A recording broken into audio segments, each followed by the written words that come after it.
Good morning. Today's reading may be familiar to you if you've ever been to a Christian wedding.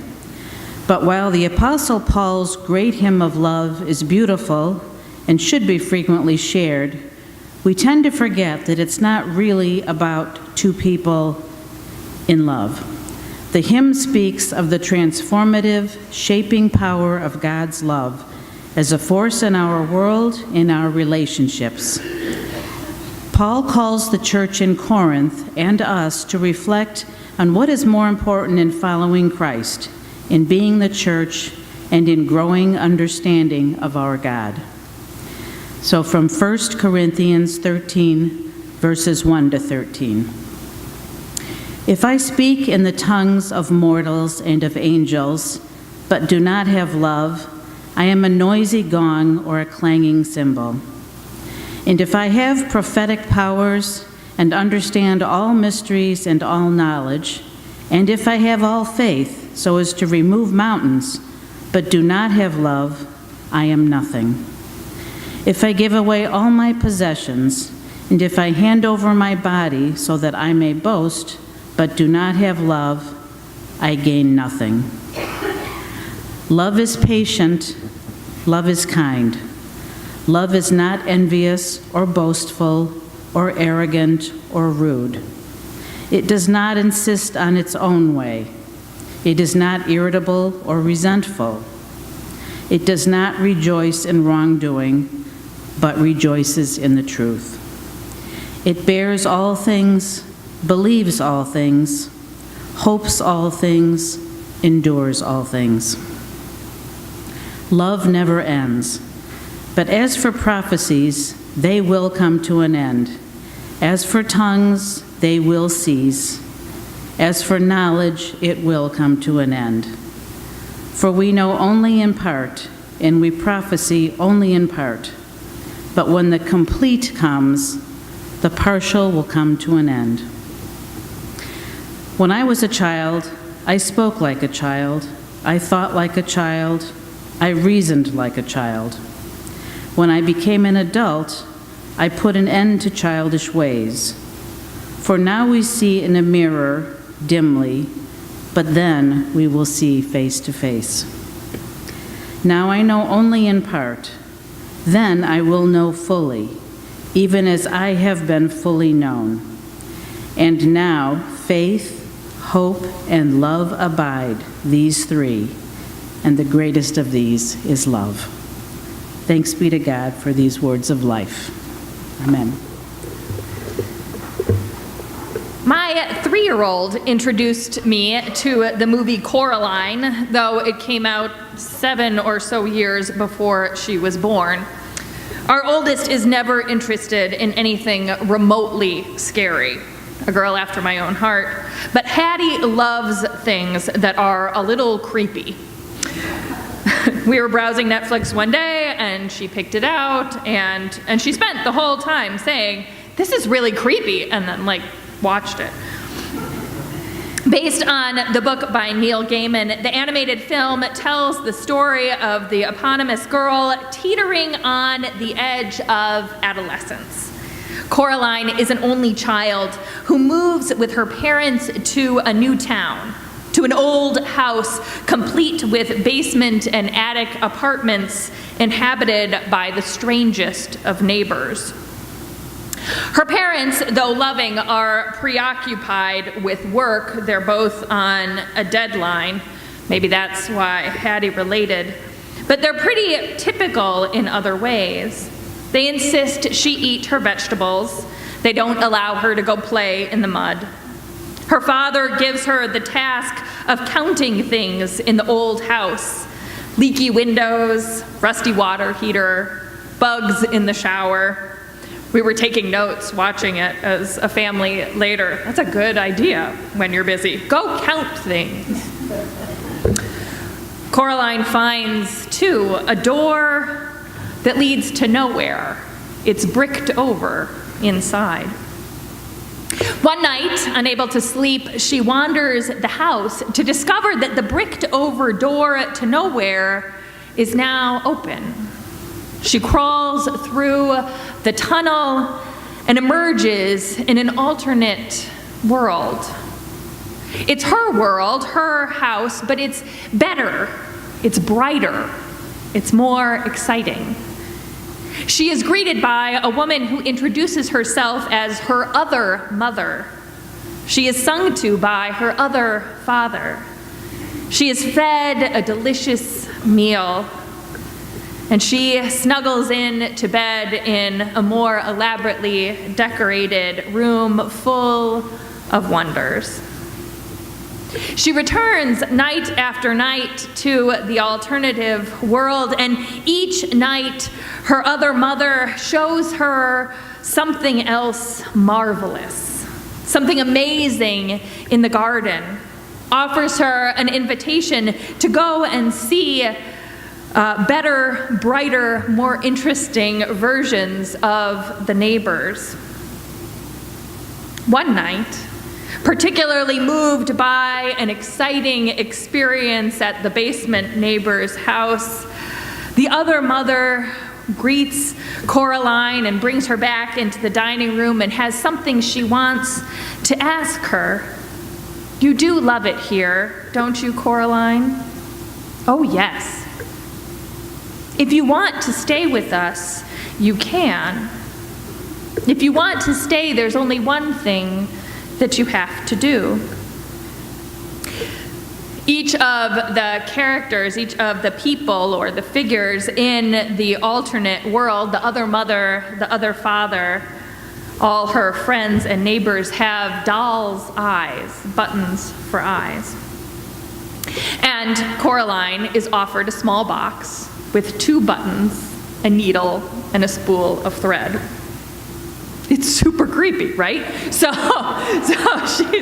she's asked to put buttons on her eyes to trade. And she's offered these words of comfort. "Oh, it doesn't hurt. The needle is so sharp." Super creepy, I know. Very dark. She is invited to stay in this marvelous, brighter, better world, but only if she gives a vital part of herself away. Only if she closes her eyes to all she has known before. Only if she turns her back on those who love her. "I love you so much," the other mother says. But very quickly, when she sees Coraline's hesitation and refusal, she grows angry. "Why can you not be obedient? Why can you not do as I say?" She is bitter. Most of us never find ourselves in situations quite like this. We're glad for that. Callie said to us near the exciting and somewhat frightening conclusion of the movie last night, she's like, "This isn't real, right?" I'm like, "No, this is not real." But there are other times in which we find people offering us bargains like this, a deal like this. In some of my work and ministry, I read a lot about the way that the Christian church, particularly the American Christian church at the end of the 20th century and the beginning of this one, spoke of love and physical relationships between intimate partners. There was one book that was particularly influential. It came out the year I graduated from high school, and like a whole swath of American, particularly evangelical Christians, read this book, and it was called "I Kissed Dating Goodbye." And it was basically about how you're not supposed to like look at or touch or do anything ever with anyone ever until you get married at all. And it ended up sort of shaming and really making life quite difficult for a whole generation of American Christian men and women who are now sort of starting to emerge out of it. Now, the author of it, Joshua Harris, wrote this first book when he was like 19 years old. So that is the problem, first of all. You should not publish 19-year-olds giving you wisdom. No disrespect to, but no. He wrote a second book when he started dating his wife, the woman who would become his wife. And now, of course, they didn't date. They courted. So they had an intentional relationship leading up to their marriage. And there's one scene in it that has stuck with me throughout the years. He's laying with her. This is a month before their wedding. And they're laying foot to head, opposite ends of each other in a hammock. And it's a summer day. They're just about to be married, right? And he looks at her with love and admiration. And then he starts to admire her. In a way, right? Like you do right before you're supposed to marry someone. And he's so full of guilt. He's so full of guilt that he's looking at his girlfriend's legs, right? He's so full of guilt about it that he starts thinking of Jesus on the cross and his mighty sacrifice. You did this for me. And so you bled, you died. He's picturing Jesus' bloody hands, so he doesn't picture his fiance's legs. Yeah, it's terrible. It's creepy. He starts picturing these things. You, God, have done this for me. You, Jesus, have done this for me. And so I cannot attend to this part of myself. That part of myself is no more. We don't always think of our faith that way. Most of us here were lucky enough not to grow up in the realm of I kissed dating goodbye. But we still hear it. We hear, if you want to go to heaven, live this way. If you want your parents' approval, do this. If you want to get into college, if you want to find someone to love you, you must do this and this and this. Set this part of yourself away. Be more like this. It strikes me that though in Josh Harris's case it is his impression of God who is doing the asking, in most of these stories that's not the figure offering the temptation to do away with ourselves, to set ourselves aside. We are not in following the lectionary texts this year in Lent, but one of the regular readings for the first Sunday of Lent finds Jesus in the wilderness before the beginning of his ministry. He's there for 40 days. That's why it's a Lent text, right? And he is tempted there. He is met by the figure of Satan, who says after he's been fasting for 40 days, I will give you a loaf of bread. I will feed you if only you would acknowledge me.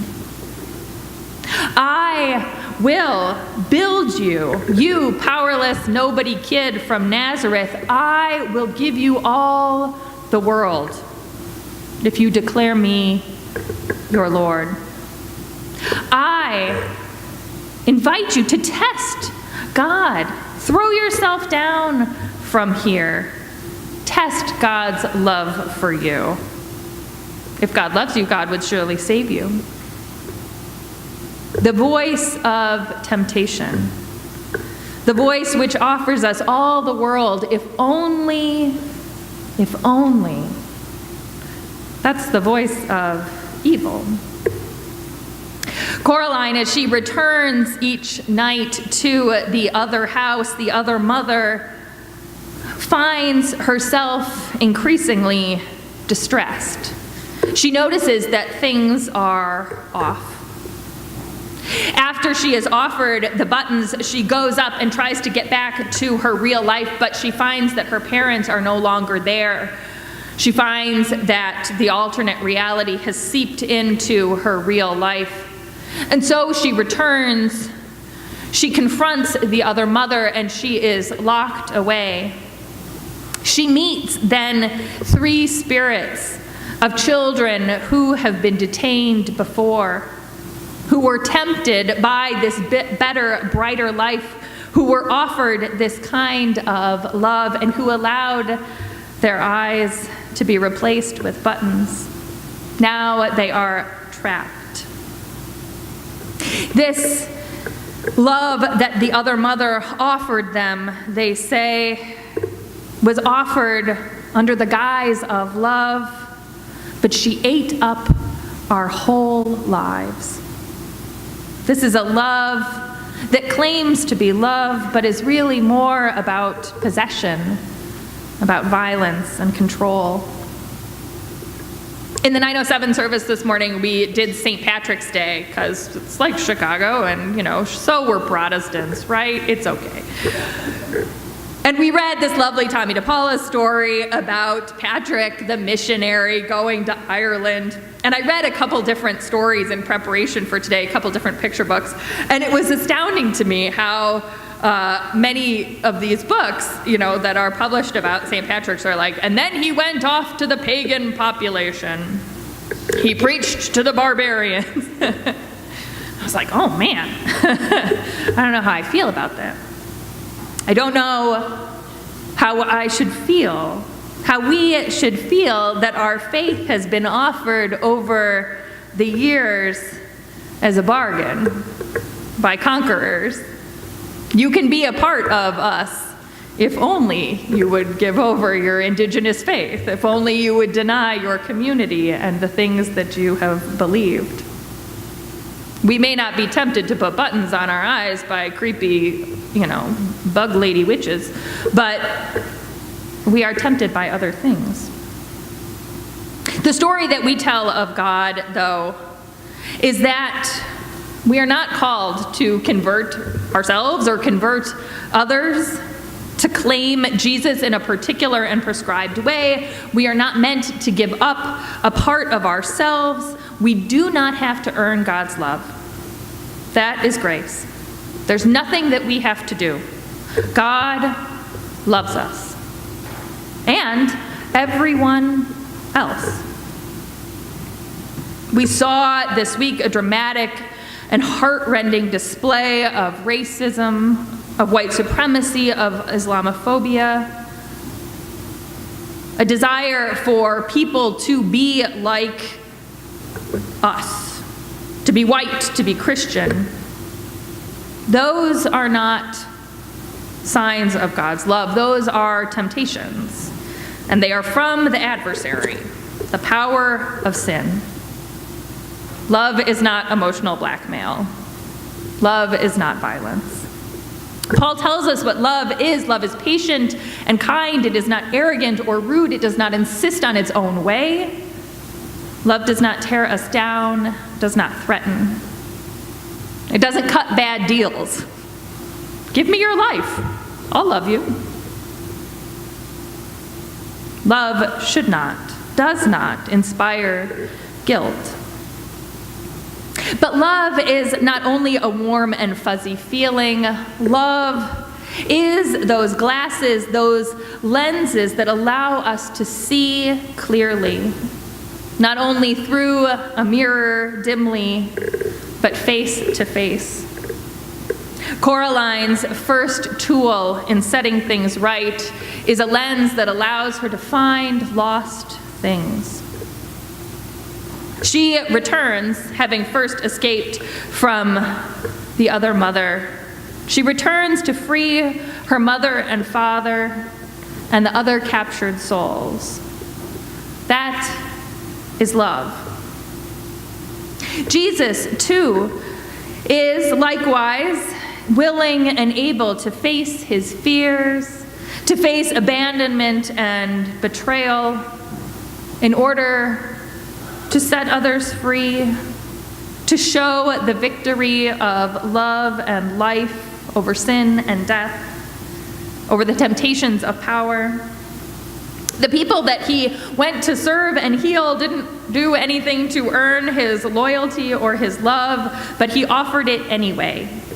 He did what was needed. He transformed fear into new life, death into life, violence into love. I didn't watch the video of the shooting. I hope none of you did either. But there was a man at the door to the mosque in Christchurch, and he's seen welcoming the shooter. His last words before he died were, "Welcome, brother." There are people in this life who are transforming violence into death, into love. Transforming work, even in the midst of high and deadly stakes. 1 Corinthians 13 is often used as a wedding text, and I think rightly. It's wonderful and loving, and then I don't have to rewrite my whole wedding sermon all the time. But we didn't use it at our wedding. We used first a chapter from the book of Ruth, "I will go, where you go, I will go," right, which was a nod to the fact that I was going into ministry, and Josh presumably would go with me if I moved. And then we also did this reading from Madeleine L'Engle, who wrote about her own marriage and her own love and talked about how real love, lasting love, is not about possession, but about participation. She writes in words of poetry that we are to unclench our fists, unclasp our hands, and reach out to others. Over the years of our marriage, we've established a couple scripts that we go through, and mostly they're positive ones. The other day I said to Josh, in the way of our script, "Do you love me?" And he said, "Yes, of course. You're my life partner." And I laughed, because that's not usually a word that we use or a phrase that we use. And he's like, "Why are you laughing? We are building a life together. We are partners in life." And I was like, "Yeah, I know. I'm sorry." If you love someone, if you love others, we build lives together in love. Jesus asks the disciples, "Do you love me?" And they say yes. And he says, "Then feed my sheep. Do this work." To love God, we don't have to give up meat or chocolate to earn God's favor. We do not have to give up vital parts of ourselves, our ability to build relationships and love, our individual identities. But in this Lenten season, we do have to turn away from temptation and seek out love with open hands to build lives together. My prayer then is that we may know the love of God that can never consume or destroy, but brings fullness of life. May you know and be assured that you are fully known by God. And may this love make you brave to resist temptation, idolatry and violence in big and small ways, harsh words to our children and neighbors, callousness in the face of suffering. May we be brave to resist that. May we have abiding strength to love those dearest to us, our spouses or children or friends or neighbors or even enemies. May we build together with one another and with God a life and a world that reflects the eternal love of God. Amen.